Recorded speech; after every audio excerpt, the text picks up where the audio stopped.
Good morning sir. Good morning. Sir આજનો કોઈ વિચારમણી છે? આજનો વિચારમણી છે કે એ એન ડી એન્ડ અને ઈ એન ડી એન્ડ એ બોલવામાં બંને સરખા છે, પરંતુ એ એન ડી એન્ડનો જો આપણે બહુ યુઝ કરીએ ને તો ઈ એન ડી એન્ડ તરફ લઈ જાય. એએનડી અને ઈએનડી બે તો સેમ જ છે સર. હા, પણ એમાં તો જો એવું છે કે શ્રીમદ ભગવદ્ ગીતાના પહેલા શ્લોકની અંદર એવું કહે છે ધૃતરાષ્ટ્ર એવું કહે છે કે હે સંજય, કુરુક્ષેત્રની પવિત્ર ભૂમિ પર યુદ્ધ કરવાની ઈચ્છા થયેલા એકત્ર થયેલા મારા અને અને અહીંયા એ એન ડી એન છે અને પાંડુના પુત્રોએ શું કર્યું? શું કર્યું?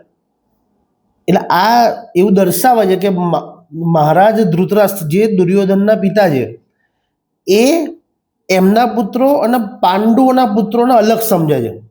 અને ઘણા લોકો એવું કહે છે કે મહાભારતની શરૂઆત થઈ, દ્રૌપદી બોલ્યા કે કુરુક્ષેત્રની શરૂઆત સુધીની અંદર જેટલી પણ ઘટનાઓ બની છે એ કારણભૂત છે, પરંતુ પુત્ર મોહ અને ધૃતરાષ્ટ્રનું આ વાક્ય કે મારા અને પાંડુના પુત્રો મહાભારતમાં આ જવાબદાર છે. અને એમને ધૃતરાષ્ટ્રે એ એન ડી એન્ડ બહુ યુઝ કર્યો ને એટલે આખો કુરુ વંશ ઈ એન ડી એન્ડ તરફ જતો રહ્યો. અચ્છા, થેન્ક યુ.